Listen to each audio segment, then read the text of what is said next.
Singaporeans do not care about electric vehicles. This is the Proton that runs on electrons. It's the e.Mas 7, and that's e.Mas, not e.Mas, which is the Malay word for gold. Don't really know why you pronounce it that way, but this is apparently going to be Proton's sub-brand for electric vehicles. So there's going to be an e.Mas 5, e.Mas 3, and so on. Surely they could have called it the Proton Electron, but I don't know, maybe electrons have a negative connotation. Whatever it is, this is the first Malaysian pure electric vehicle on the road, and as someone born in Malaysia, I only have two things in my mind at any given time: food or Diana Yusof. But should I be making space somewhere inside here for some national pride because of this? The tricky thing with that is the e.Mas 7 is very clearly a rebadged Geely E5 or EX5 as it's called in overseas markets. I mean, just look at the silhouette on the windscreen. Apparently it shows something from Hangzhou, but why not the Twin Towers? Nice. But overall, there's nothing really wrong with that because badge engineering happens all the time in the car business, and sometimes for a good reason. For example, Proton is a strong brand in Malaysia with a wide distribution network, so it makes sense for Geely to build the EX5 as a Proton. So is this a Chinese car or a Malaysian one? Well, this part is Malaysian anyway. That's a Proton badge if I ever saw one. And it's nice bright chrome. I've noticed that elsewhere on the car, anything that's chrome is either a little bit darker chrome or a little bit satiny, but anything to do with Proton is bright chrome. And maybe that's their way of elevating the brand a little bit. I tell you what though, this is quite an anonymous looking car. I mean, you would never mistake it for a BMW or a Mercedes, so it's not like sort of changing something or flipping something upside down just because you stuck a Proton badge onto it. And some people are going to say, well, this is not a badge engineered car, it was co-developed between Proton and Geely. But honestly, if that was the case, what was the split for the engineering? Would it have been 50% Proton input, 50% Geely, 10%, 90%, or what? I don't really know, but I will say this. The Chinese car market is the biggest one in the world, and the Malaysian market, well, not so much. So if you were in charge, what would you do?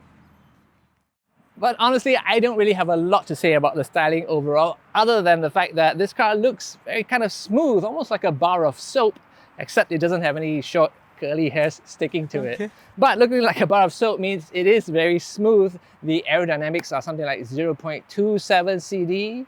That makes it slippery and that's good for range. But if you compare it to something like the latest BMW X3, that's also 0.27. So, and that's a combustion car. So this is smooth, I guess, and good aerodynamics, but not great. I'm surprised to find out that this air vent over here is fake. I thought there would be air curtains to smoothen the airflow over the wheels. Oh, and something else I've noticed is these DRLs or daytime running lights don't actually light up. They look like they do, but so far I haven't been able to turn them on. I've noticed that the Geely also comes with the option of a virtual grille with lights embedded inside here. And all of that would have made a slightly bland looking car look more interesting, but apparently you can't get that outside of China. Moving along to the side of the car now, still that same clean bar of soap shape. But you know what, to keep on avoiding talking about the styling, I'm going to point out that the charging port is up here in the front of the car, similar to the BYD 803. So once in a while, you're going to have to brush up on those hit in parking skills. Charging speed, AC, is 11 kilowatts, and the maximum charging speed for this one is 100 kilowatts. And that will take you from 30 to 80% in about 20 minutes. Going to be roughly adding 200 kilometers, let's say. Now, I should point out though that there are two versions of the e.Mas 7. There is the Prime, which is the entry-level model, and then there's this, the Premium. There are spec differences along the way, and I'll be pointing them out. But the easiest way to tell is that the Premium sits on 19-inch alloys and the Prime has 18s. But the key difference between the two comes down to battery and range. Both versions of the e.Mas 7 have a 218 horsepower motor driving the front wheels, but the Prime has a 49.52 kilowatt-hour battery with a claimed WLTP range of 345 kilometers. And the Premium carries a 60.22 kilowatt-hour battery under its belly, taking it to 410 kilometers. The shorter range Prime is actually slightly quicker because of its smaller and lighter battery, taking 6.9 seconds to hit 100. The Premium may go further, but it's slightly slower at 7.1 seconds. Okay, getting back to the styling for a second, I'm sure you've noticed these flush door handles, and as long as I have the key on me, I just have to stand near the car and just rub the spot and it pops out to greet me. Ooh, I can see you're excited to see me, but Yeah, boy. not now, baby. Okay, here at the back, another opportunity to avoid talking about the styling, so I will tell you about size instead. At 4615mm long and 1901mm wide, this is actually quite a sizable car. It can be quite hard to tell from a video or from photos, but it is actually a size up from the BYD 803 or even something like the Volvo EX30, which is another Geely car. It is smaller than the Tesla Model Y though, and I tell you what, I think buyers here in Singapore are going to compare this to the BYD Sea Lion 7, and that's because both cars need the more expensive Category B COE. And if that's the case, well then this is, I would say, half a size down from that car, which is inevitably going to be on your shopping list. But I have to say, when I look at this car, of course I've got this Proton badge in bright chrome, again possibly to elevate the brand, but if you took these away, I think you would have no idea what you were looking at. I will say though that even though looking at this car doesn't really excite me, it doesn't really offend me either, so I'm going to give it a pass on the styling. Now let's talk about something more practical. Boot space. You get a total of 461 litres back here, and that includes this, which I'm sure you've noticed, a really deep boot here, which alone can carry 51 litres. But it's not just about the number of litres. This adds a lot of loading height. So you can carry stuff like, I don't know, golf clubs or maybe Peter Dinklage. But whatever it is, I think it's quite a clever feature, and you can have it because this is an electric car. No rear motor over here, no exhaust muffler in the way, so extra space. Now that's quite clever, and so is this boot floor, which I can keep low for extra loading height again, or I can raise so that it's easier to slide things in and out of the boot. As for the boot itself, it's nice and flat and evenly shaped, and it does come with little conveniences like this Milo ping hook over here and over here, also handy for groceries. And if you do need more space, you can actually tip this up a little bit, gives you a little bit more space, or of course drop it down altogether, both sides, and then you get 1,877 litres. But something I've noticed is there's no actual cover for the luggage, so it feels a bit strange to me that, you know, people could see inside your car to see what you have here. And what if you sort of kidnap someone and tied them up? Well, you don't want anyone to see that, right? But let me show you something. Now, does it really matter that you don't have a luggage cover if no one can actually see what you have back there? I'm asking because, well, this glass is tinted and it's very, very difficult to actually make out what you have inside the boot. So, you know, if you have tied up someone back there, it's not so great if you're the one that's been kidnapped. It's pretty good if you're the kidnapper.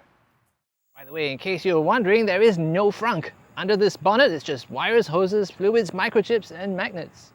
So sometimes when a car has quite a big boot, that comes at the expense of space inside, but not here, because just look at this place. It's freaking enormous back here.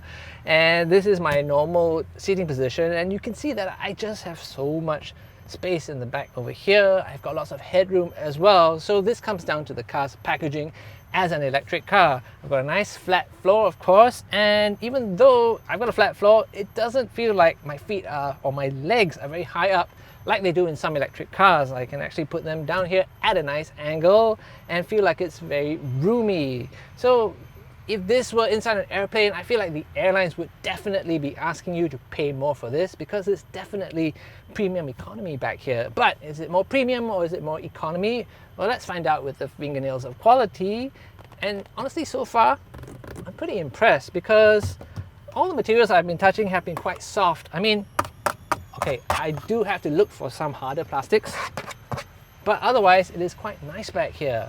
In terms of equipment that you have to have, there is of course an aircon vent over here. Although I'm surprised, you can turn it up and down, but only as one piece. You can aim it left and right, but everyone in the back has to agree on whether they want to cool the face area or the sort of swampy area a little bit more. There are some USB charging ports, 1A and 1C, so you don't have to like upgrade or downgrade all your stuff. And I want to point out also that there is, of course, an EV must-have for some reason, and that's a glass roof. But unlike some EVs, you can cover this up with a sunshade, and that's super important. Tesla, please pay attention here. And it just goes to show how well Proton and Geely understand our part of the world where it gets stupendously hot. Now this is a family car, so there is a lot of attention paid to storage spaces. Let me show you what I mean. You can get a whole 1.5 litre PET bottle into the door pocket. This video is not sponsored by Polka, by the way. And there's more. There's like a little tray underneath here. And it does look pretty deep and long, but let's see if we can get this inside. Okay. Well, okay, can't quite make it there, but never fear because I have another compartment under here.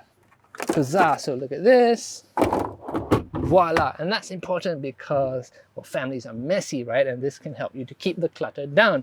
And again, the reason we have a tray underneath here is because this is an electric car. In a petrol car, this is normally where the fuel tank would be, but you don't have that over here, so you've got extra space for stuff like this. Finally, one thing I want to point out is that, well, look at how nice and big these windows are. I've got to say, sometimes when you're on a nice long road trip, it is really lovely to kind of turn your gaze outwards and have something to look at. You know what though, you definitely have a lot to look at here. Check out the size of this screen. It's 15.4 inches, and as you'd expect, everything is controlled over here. Not really a bad thing because look at how nice and high res the display is.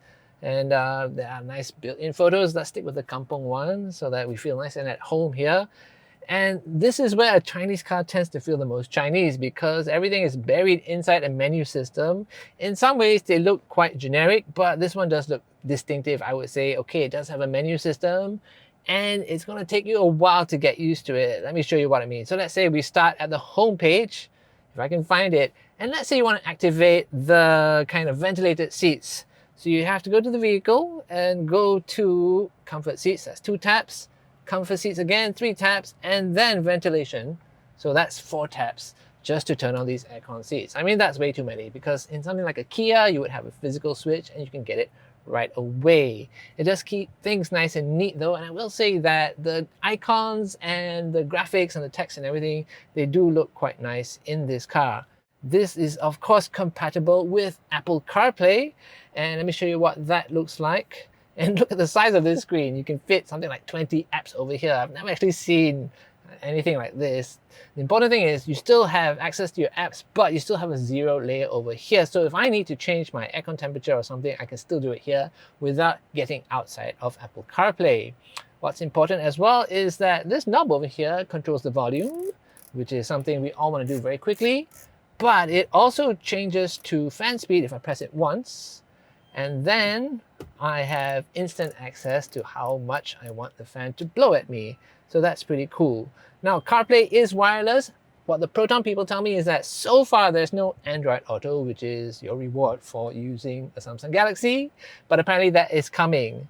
But the CarPlay is wireless, and sometimes CarPlay can be quite a battery suck. So I'm pretty glad that there is this, which is a wireless charging pad over here. Only this one is wireless charging though, so whoever puts their phone over here is just going to have to wait.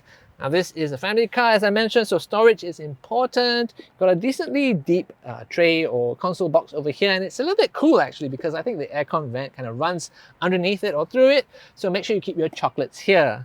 If you're wondering what's under this lovely fake wood panel over here, it's a couple of cup holders, no surprise there, but very, very important to have. And I'm sure you've noticed this is actually quite large and imposing. This is going to either make you feel like you're driving something futuristic and cockpit-like, or you're going to be annoyed with it because it seems to be quite bulky and take up a little bit of space. There is room for stuff underneath here, so I guess this is where you would be putting your handbag. But I can see from here, guys, that round about this panel for the USB-A and USB-C charging ports, plus this 12-volt outlet here, the quality is actually quite bad. Look at this, guys. It looks like someone either 3D printed this part or someone tried to take it out with a fishing hook or something, but honestly, that is just unacceptable. And if this were my car, I would want them to do something about it. So that's a big fail there. But on the plus side, something this car has, which I find very, very nice, is that these aircon vents are nice and high, and you can actually aim them with your hands, which is a nice, easy solution. None of that digital touchscreen stuff, which so many electric cars have, just so annoying. Now, not every electric car has a driver info display, Tesla, and I think that's a shame because it's super important, I think, to at least have your speed and things like range and state of charge right in front of you. This one does have a head-up display, and I should point out that you only get that with the premium model along with the glass roof, so that's one reason for the upgrade. But this is actually quite a logical setup because the controls on the steering wheel correspond to the screen over here. So these on the right will control those things on the right here. By and large, they are for the sound system, and these on the left are for the driver assistance systems. This button over here you can customize, and I've set it to this lovely 360-degree camera. Let's see what that looks like. I've pressed the wrong button there, but just look at how sharp these cameras are and how smooth this display renders. That's really, really nice. This steering wheel though, I'm not so sure about it because you can see it looks a bit weird. It's kind of a hexagon here, and they've done that so I can see through this wheel, and it's kind of a flat bottom here. I mean, it's a D shape now, but I really miss the days of just nice old-fashioned round steering wheels. And this is strange to look at, but I wonder what it's like to use. Oh my god, shut up! Okay, this is something that so many Chinese cars are guilty of, okay? But it warns you about speed limits whenever you cross them. Not necessarily a bad thing, but I don't know, do they throw you in jail if you speed in China or something? Okay. So what I'm going to do is I can turn that off, of course. I just have to tap into this driver assist screen. That's 2 taps, 3 taps, and then shut it off. Okay, 1 more tap to confirm. So that's like 5 taps for something that you're going to do every day. Otherwise, it's going to irritate the hell out of you. And I should have done this before we started. But yeah, better get used to that because you're going to do it every single time you drive this car. Okay, so the first thing I really want to talk about is the ADAS system, or the Advanced Driver Assist Systems. And that is basically smart cruise control. It can lock onto the vehicle in front of me. I don't have to do anything on the pedals. If there's a red light and the vehicle stops, it's going to stop for me as well. And it will help me stay in lane. So that's going to take all the heavy lifting out of driving this car and make it a little bit more relaxing to drive. So yes, it does have cameras for the annoying camera, speed warning thing, but it also has cameras to help you with the driving. So as I said, when it's a red light, the car will stop for me. I'll take my feet off the pedal, and sure enough, I'm not actually doing the driving now. Another thing I want to talk about is something that I get asked about a lot when it comes to electric cars, and that is about battery durability. There's some people out there who are just so skeptical that electric car batteries are not built to last. I can tell you that this car has a Geely designed battery, and they have of course tested it for durability, and what they found is that after something like 921 full discharge and charge cycles, the battery still had something like 90.5% of its health left. So, you know, that would be good for what? 900 charges. If you do 300 kilometers each time, that's 270,000 kilometers, and you just lose less than 10% of your battery. I think that's pretty good because 300,000 kilometers in a combustion car, well, you might be looking at a new head gasket, maybe some new piston rings along the way. So yeah, this should be pretty durable. Now, I haven't spent enough time driving this car to talk about the energy consumption, but I can see what's been left to me by the other drivers who have had time behind the wheel. It's 15.2 kilowatt hours per 100 kilometers, and that is actually quite good, I have to say. It could be one of the reasons why this car doesn't have that big a battery, but should be able to cross 400 kilometers. By the way, the battery is a lithium iron phosphate pack, so you should be able to charge it to 100% without worrying about degrading it too much or too often. So 15.2 kilometers or kilowatt hours per 100 kilometers, that is very, very close to the claim. And I do have to say that when it comes to fuel consumption or energy consumption claims, I do find that electric cars do tend to get closer to the label value than combustion cars. I think the reason for that is we spend a lot of our time in start-stop traffic, and that is when a combustion car is least efficient. But you know what? Energy consumption numbers, that's boring. Let's talk about acceleration, which is something you get a lot of. I'm just going to punch it here, and okay, I'm going to say that this car is powerful, and 7.1 seconds to 100 is actually pretty quick, but it doesn't really feel like it. It seems like you get a nice surge of energy, but it's not violent. It's not like some earlier electric cars where it feels like they were tuned to kind of snap your neck and really make driving exciting. So when I punch it in this car, I do get a powerful surge, but I would say the acceleration is smooth rather than punchy. Of course, I think I could tune the system, or rather tune the car the way I like it. There are driving modes. Let me just tap around the screen here. So I could have Eco, for example. Eco would reduce the throttle sensitivity, let's say, to help me save energy. Or I could put it in Sport, and let's see how that feels. Okay, yeah, I get a nice like sort of warp drive effect on the screen here, and it does feel that little bit more responsive, but I'm gonna leave it on comfort because I think that's what most drivers would do. You can customize other settings as well. For example, the steering weighting, you could have a little bit more sporty or heavier steering if you want. I'm gonna leave it on comfort because that's just how I roll. And even the energy recuperation is something you can tweak. So you can have it strong if you like that sort of one pedal type of driving. You can't actually get one pedal start-stop with this, but you can get more regen if you like. And there's an auto setting, so this car has cameras, right, to read the conditions ahead. So if there's nothing in front of you, I think it'll let you coast further, and if it's something ahead of you, it will adjust the regen accordingly. I mean, everything is controlled by computer these days, so everything is customizable. Okay, in terms of ride and handling, I think that is where this car really does feel like a Chinese car.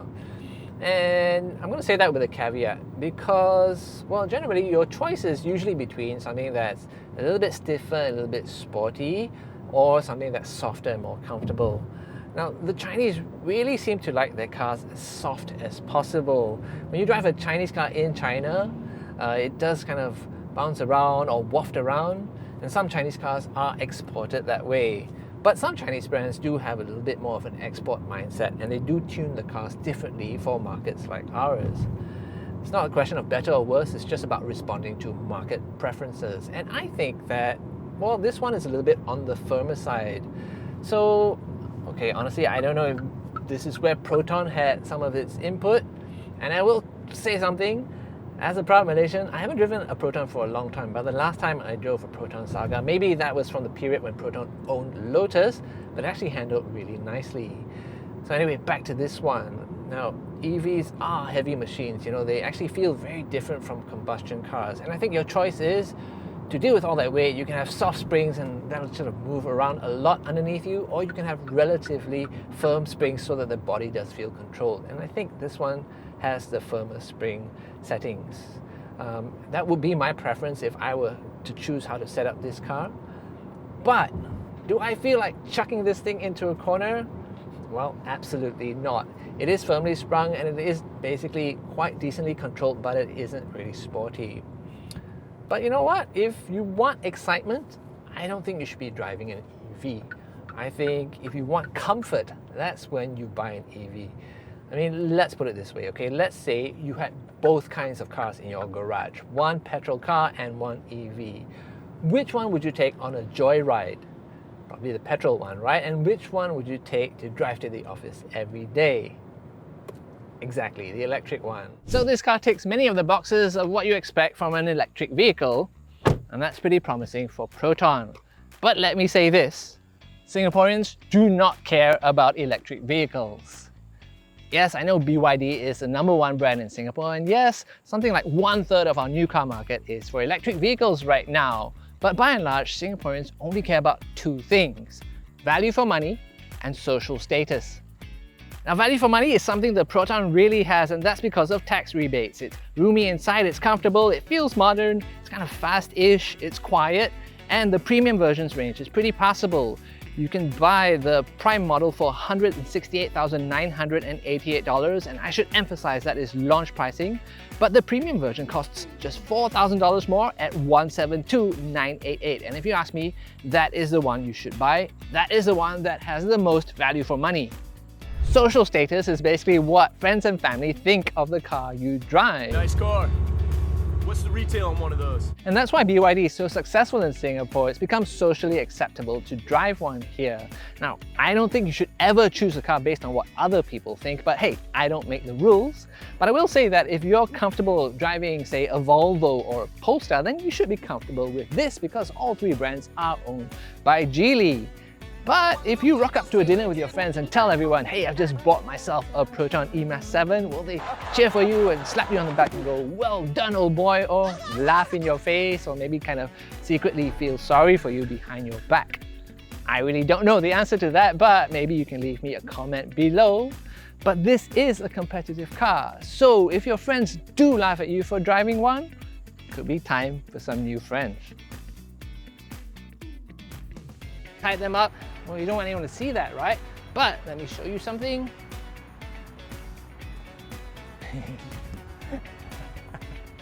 Yeah. The fact that it is very smooth looking, like a bar of soap, except it doesn't have any curly hair sticking to it. Shit.